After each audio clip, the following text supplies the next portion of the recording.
Welcome everyone to the Asian Voices radio podcast, where you'll find real Asian American conversations, including all those topics that you were too afraid to ask your Asian parents. I'm your host, Melissa May, and it is my honor and pleasure to welcome our guest today, Richard Leong, who is a diversity, equity, and inclusion, or DEI consultant, facilitator, and leadership and identity coach. He's also a board member of a national nonprofit called Act to Change that works to end bullying and hate in the Asian American community. Hi, Richard. Welcome. Hi, Melissa. Thank you so much for the intro. It's great to be here. How are you doing today? Wonderful. We're so happy to have you. Now, first of all, would you mind introducing yourself to our audience? Yeah, of course. I'd love to. So my name is Richard. My pronouns are he, him, and his. I'm a second generation Chinese and Taiwanese American. My parents are immigrants from Hong Kong and Taiwan. I grew up in Southern California, went to college in New York, and now I'm happy to be back home in California, working as you mentioned, a diversity, equity, inclusion consultant, facilitator, and coach. In terms of what that means, it means that I get really excited thinking about how to build fairer and more human-centric workplaces, which is something that I think a lot of folks are thinking about right now. It's top of mind for a lot of people. And so my work centers around that, and I spend a lot of time thinking and writing about the intersection of politics, pop culture, social justice, how do all these things kind of combine in the world that we live in today. Now, how was it growing up with Asian American parents in California? Yeah, it was amazing. I feel like growing up in Southern California as an Asian American, it's one of the most privileged and lucky experiences you can have. There's a saying by a famous writer and activist around Asian American issues, Karen Ishizuka. She writes that a lot of Asians in this country grow up either isolated or insulated. So isolated being you might be one of the few Asians in your neighborhood. Insulated, there might be many of you in your neighborhood. I definitely was like hardcore on the insulated side. My graduating class of high school in Irvine, Southern California, was 50% Asian. Like literally half the class was Asian, and I know that's wild for a lot of folks. So in so many ways, we had great public schools. I was surrounded by people who looked like me. Really, really safe and welcoming and inclusive space to be in. I will also say, at the other hand, that like growing up in Southern California here, I was also bullied a lot growing up, from middle school and high school, especially by other Asians. And so, in terms of like thinking about the trajectory of my life and the work that I do now and the things that I'm interested in, I do think like a lot of that ties back to the fact that my bullies as a kid, like, were not white students or students of other races. They were other Asians. And so I spent a lot of time thinking about Asian American community and how do we build coalition between Asian Americans professionally as an adult, because I think I'm trying to build that sense of solidarity and community that I didn't really have as a kid, but I was forced to think about a lot, right, as being bullied by other Asians. And how, I can't imagine, the average, I'd say probably Asian American person is probably bullied by someone that's not Asian. How was that dealing with someone that, sort of looks like you, bullying you? Is really weird. Like when I look back on it, I think there were lots of parts of it that didn't really make a whole lot of sense to me. Like I was called, a racial slur for Asian folks that I won't say on the podcast that begins with the letter C. I was called that by like other Korean American kids in high school, and I was like, hold up here, like isn't there supposed to be some sort of like solidarity? Same team. Yeah, right. Like I was like, there's some like I'm going home and I'm watching K-dramas just as you are, so like what's going on here? So, I think it did make me think a lot about race and identity very early on from a young age, right? I think when you are confronted with these moments as a child where people are drawing distinctions between you and them, where people are drawing these lines of difference, these lines of division, I think it forces you to really kind of grapple with yourself and to try to think about those lines of division in a really serious way from an early age, right? And so coming up out of that, going to college in New York City, which was an incredibly diverse place and incredible experience, I went into that really kind of focused and sensitive to wanting to learn and think about race and identity, right? That's how I found my way out of political science, out of pre-med, into sociology as a major, which then led me to being really passionate about educational equity, which I know we can get later, but that was my first job coming out of college. It really sort of like pushed this whole sort of trajectory for me where race, identity, these issues of diversity and difference really are core and central to my career, despite having moved through different kinds of spaces.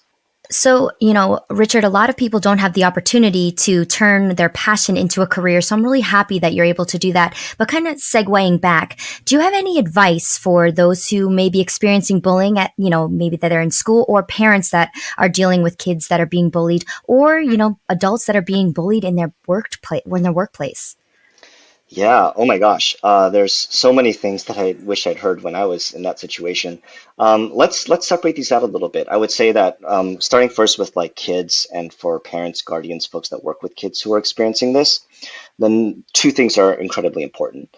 Number one is just being able to give folks who are experiencing bullying a sense of community, a sense of strong relationships with people who care about them.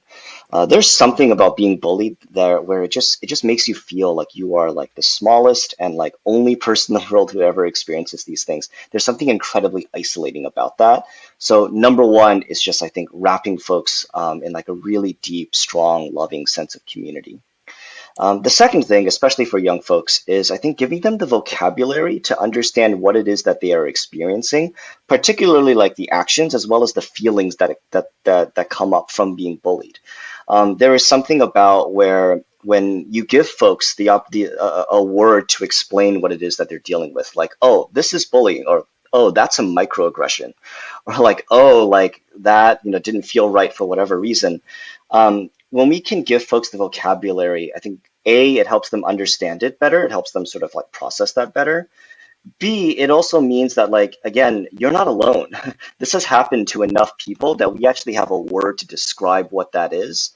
And just knowing that, I think, can be a great sense of comfort and stability for folks who really need that. For folks who are older, right, who might be experiencing bullying in the workplace, there are so many, like, number one is not your fault. Let's just like start with that, because I think there's so much about being an adult where I think we begin to internalize these things, and we blame ourselves for the situations we find ourselves in, rather than looking to the larger system structures, frameworks that are surrounding us, right?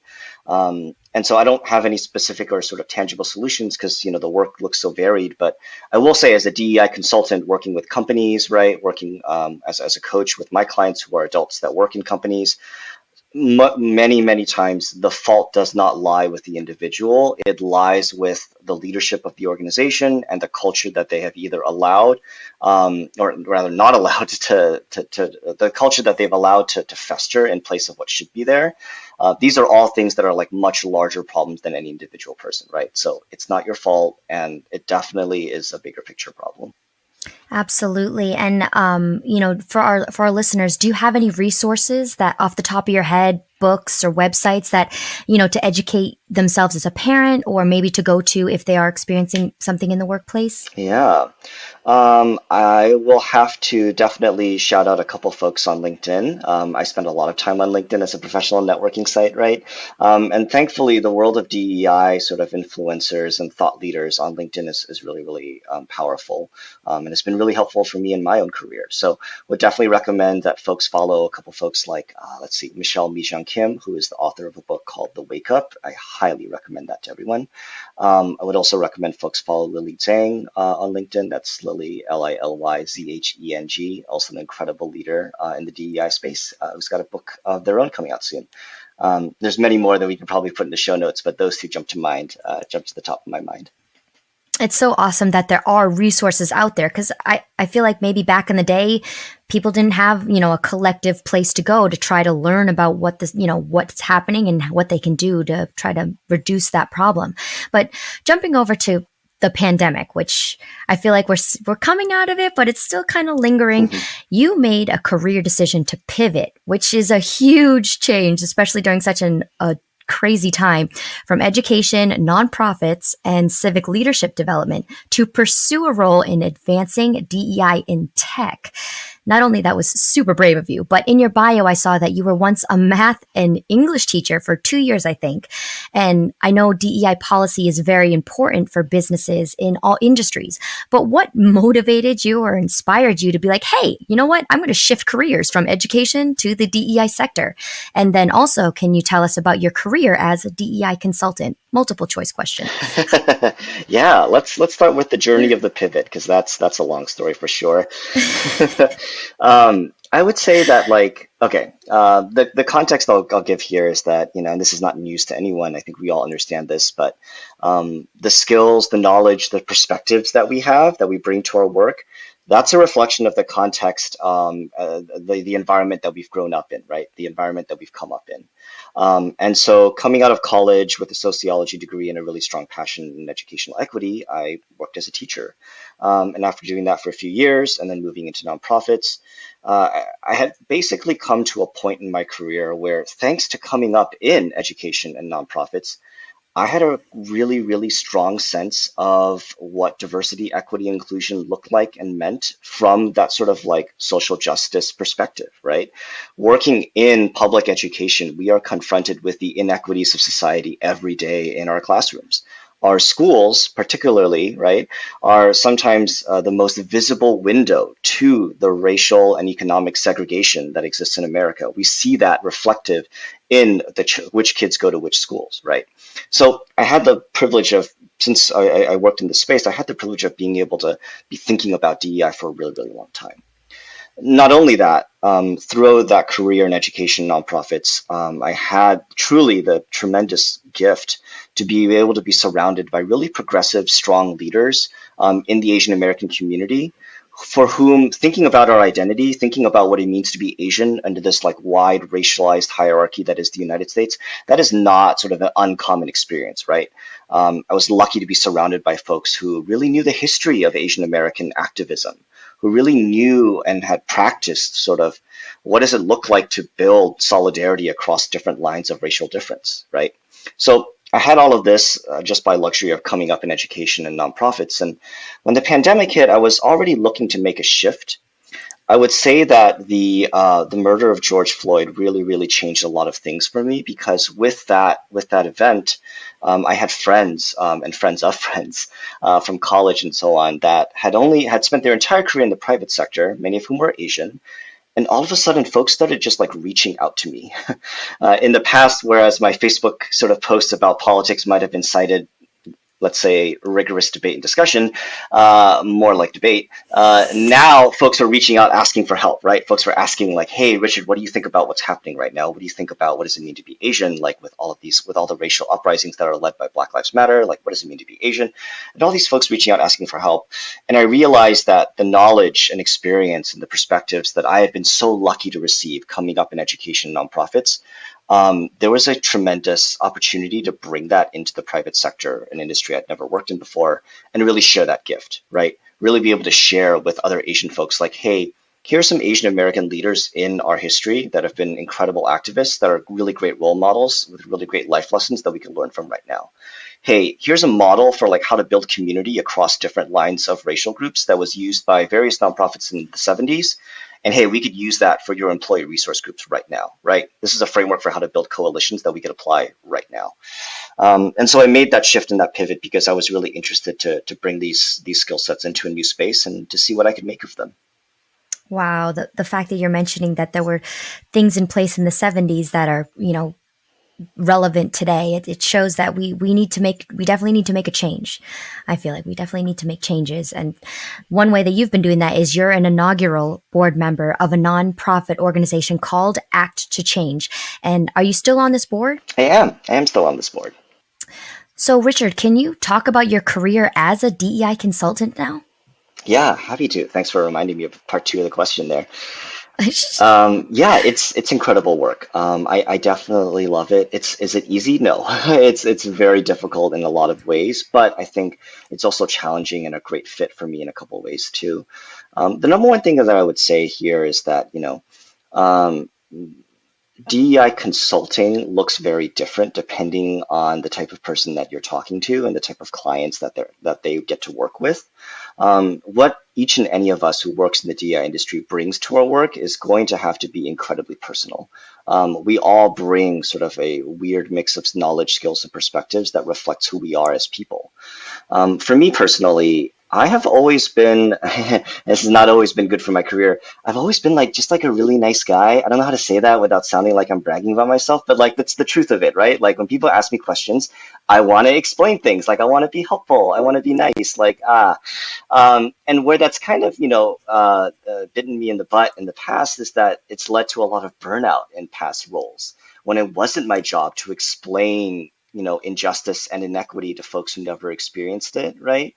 When I was in spaces working with people of remarkable, tremendous privilege that I will never have in my lifetime, it was exhausting having to answer their questions all the time about what it's like being a person of color, right? The nice thing about DEI consulting is that that is literally my job now.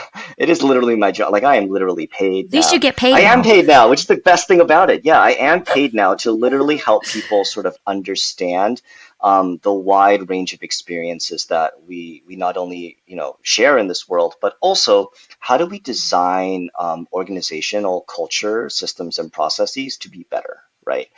DEI is a lot of things. For me, one of the biggest parts about it is about systems. It's about building systems, particularly at work, that support those who are marginalized. And whether that marginalization happens as a result of broader things happening in our society and history, or as a result of internal workplace systems around feedback, around performance evaluation, whatever that may be, my job is about how do we change these systems to make them better and more fair. It's really, really future-centered work. It requires, a lot of optimism, which is sort of how my personality naturally skews. So those are things that are really, really exciting, and I really love that part about my job. Now, the saying is you can lead a horse to water, but you can't make them drink. So you might give all these resources to your clients, but do you find that they put them into place and they learn and they, all the things that you teach them, they put them into practice? Or what are the trends that you've noticed? Hopefully good ones, but Yeah, good question.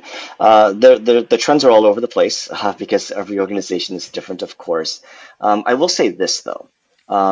I believe that the difference between leading a horse to water and making them drink, I'm totally butchering your metaphor. I don't remember right now. It's a great idiom. But the difference there, I don't think it's as cut and dry in the moment as it might seem. I think the difference or the extra factor to consider here is time. One of the things that I've learned from politics and community organizing is that a loss today might just be the foundation and the groundwork for a win tomorrow, right? Every political campaign, if you talk to community organizers, you talk to folks who, work on getting out the vote for a particular candidate or a vote issue, they'll tell you that like with every campaign that they run, yeah, maybe the ballot action doesn't pass. Maybe their candidate doesn't make it to the next round. However, the infrastructure and the framework they've built to be able to make that happen, that can be the foundation for a future win, right?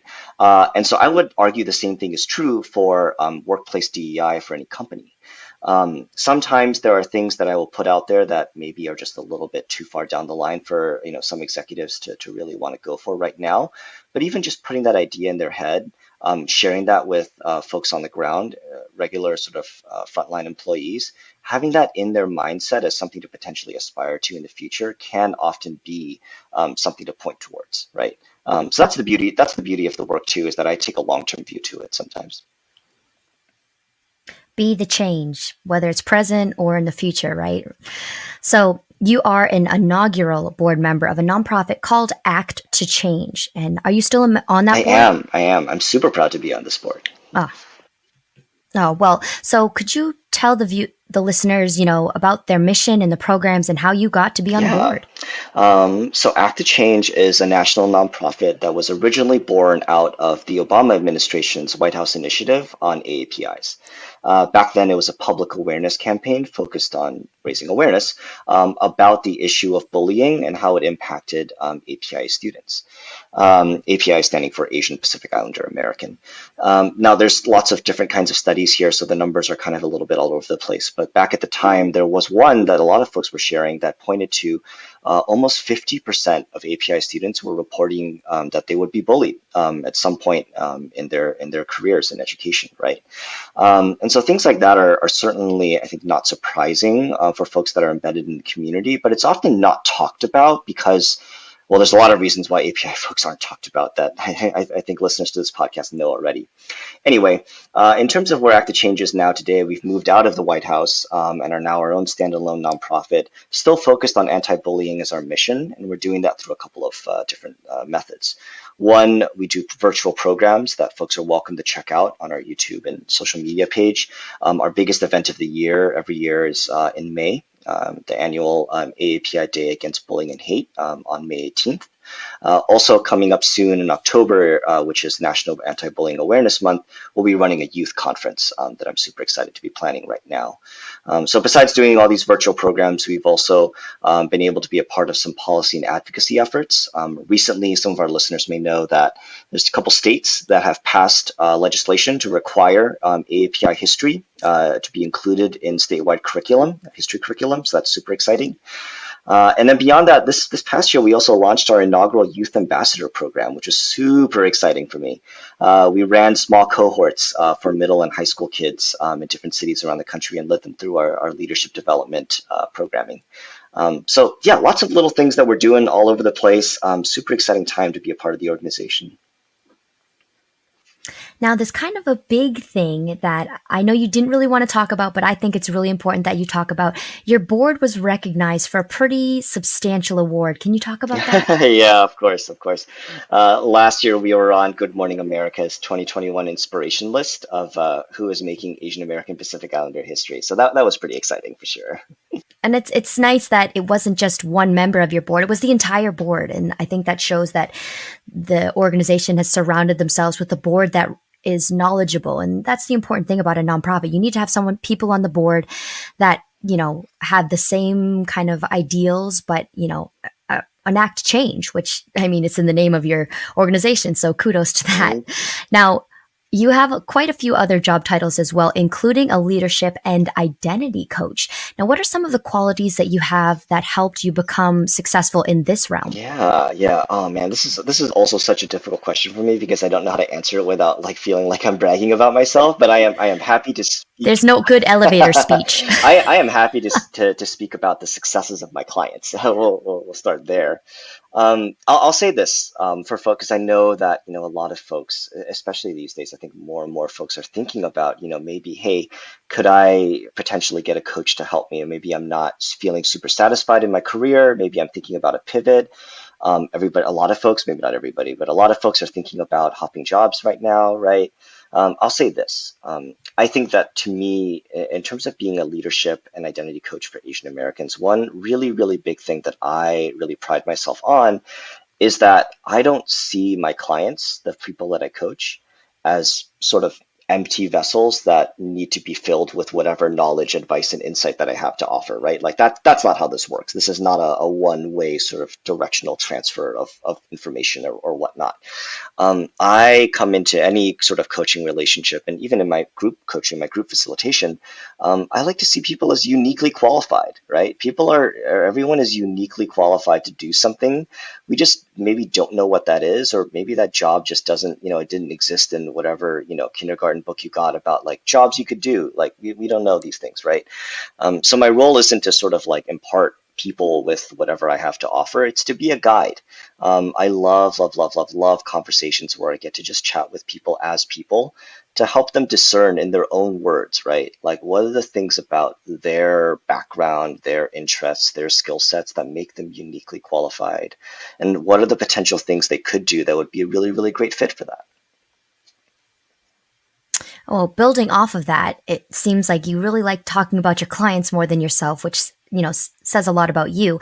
But what are some of your most successful moments as a coach, and are there any particular stories that you'd like to share?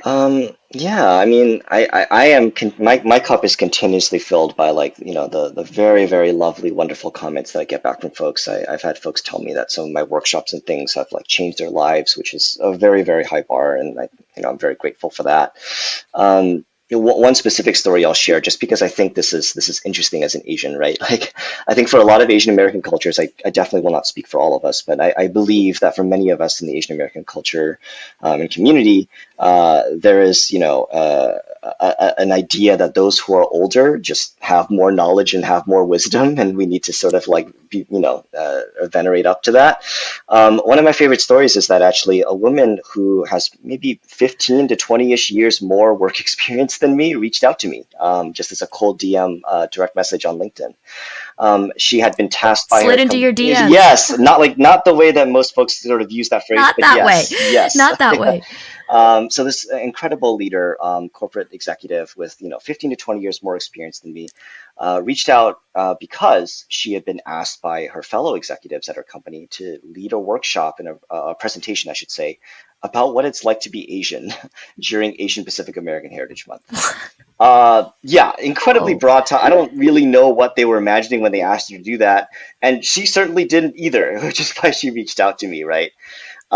She had a lot of, the famous blogger Angry Asian Man has coined rep sweats, the anxiety over having to like represent all of Asian America and like do it really well because we never get a chance to represent, right? She had incredible rep sweats about what this presentation was going to be like.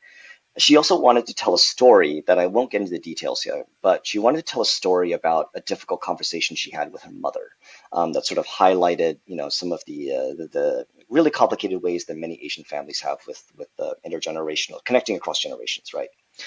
Um, and so together we did a couple things. We, number one, helped discern language to explain like why this was just like a wildly weird ask in the first place. And she was able to use that language to sort of not push back on the event, but rather reframe it and create space for subsequent events so that there wouldn't just be this like one time during Asian Pacific American Heritage Month, this one event for the whole year for like Asians to talk about being Asian. Like that's weird. Like she was able to advocate for like continued subsequent conversations. And two, we were able together to workshop her story, right? To like help her figure out a way to tell that story in a way that honored the complexity of it, and really sort of like drilled down the point, which was that it wasn't that she had a tough conversation with her mom and that's what it means to be Asian.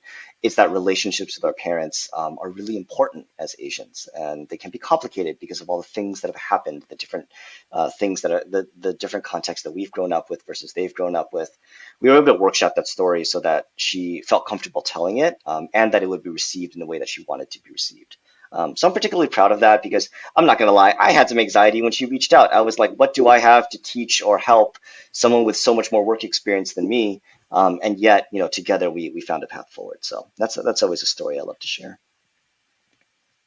Oh, that's very nice. And yeah, I feel like people, it shows people of all ages can always learn something new. And even if, people are younger, they still have something to offer. So I'm glad you shared that. And hopefully her talk went well. Hopefully she got back to you and was like, hey, Richard, I nailed Yeah, it. yeah, she did actually. She let me know a week later that it went really, really well. So kudos to her. Oh, fabulous, fabulous, fabulous. Now, on your website, I'm hoping all our listeners go and visit your website, but in pretty big letters, it says, the world we deserve doesn't exist yet. And I was wondering if you could elaborate on that and kind of explain what type of world is that? Yeah. So I let me start by saying that like I'm an incredibly future oriented person, right? Like I get very, very inspired by sitting back in my big comfortable chair and imagining what is the type of world in the future that we could have. And the reason is when I think about sort of the larger systems of racism, of classism, the larger these all these systems of oppression that kind of wrap around together that we think about in the DEI space, none of these things are new, right? Like all of these things have been a part of human history for a really, really, really long time. Things have shifted and changed, right? Even if we kind of drill on our lens to anti-Asian racism is certainly not new in this day and age right now. It is the latest manifestation of anti-Asian rhetoric and laws and policies that have been around in America for a really, really long time. So to me, the answer to all of these problems, it does not lie in the past; it lies in the future, right? Part of that is also me being a former educator and continuously being inspired by the activism of those who are younger than us, who have the ability to dream of a much more beautiful future than any of us can. You asked, sort of what does that future look like? I don't have a super strong or super clear answer on my own there, right? Because I think it's something we have to co-create together. I do believe that like number one, we have to get into a space where we are comfortable having really difficult and honest conversations about privilege and identity and oppression, right? I'm very much a structuralist. I do not see things that happen to people as a result of their individual choices. I see it as a result of larger systems of society and larger context that people are growing up in. And I think sometimes folks are hesitant to expand their lens, to go that deep, right? To like see the bigger picture. So one, I think we just have to get better about doing that. And two, I think that we have to really, really invest in a more sort of community and collective oriented approach to solving our problems. From health, fitness, finding the right job. I don't even know how to like list this out because there's so many issues. But I think individualism is a value that we just sort of take for granted and don't talk about, and that needs to be replaced by a stronger sense of collectivism. I think we all have to have a stronger sense of caring for each other and finding solutions for our problems in the collective rather than an individual. So I know those are two kind of like big philosophical ideas, but those are two things that I think a lot about. And I think they're going to be part of the future that we deserve. Absolutely. It's not just an Asian problem. It's not just a, African American problem. It's not just an LGBTQIA problem. It's a people problem. So we have a very worldly sense, I feel like, as well as a future sense, Richard. Well, unfortunately, we are almost out of time today, but I want to thank our guest, Richard Leong, for sharing his amazing diverse career with us. And I hope his story will serve as an inspiration to all of you that are listening. Richard, do you have any social media or websites our listeners can follow or learn more about what you do? I try to hide from people on most social media, but yes, don't do the answer it. is Don't always do yes. Folks can find me on my website, richardleong.com. My last name is spelled Leong. You can also find me on LinkedIn. That is where I am most active in terms of the DEI work, so feel free to reach out there. Well, I want to thank our guest, Richard Leong, again for joining us today. And if you have any suggestions or future guests or topics, we'd love to hear from you. Also, be sure to subscribe on your favorite podcast platform, as well as follow us on Facebook, Twitter, and Instagram. Asian Voices Radio is produced by Asian Culture and Media Alliance, a nonprofit that empowers our API community with a voice through media arts. If you'd like to support our program and make a donation, please visit asianvoicesradio.com. Again, I'm your host, Melissa May, and please join us again next week for another exciting and thought-provoking Asian Voices Radio show. Until next time, take care, everyone.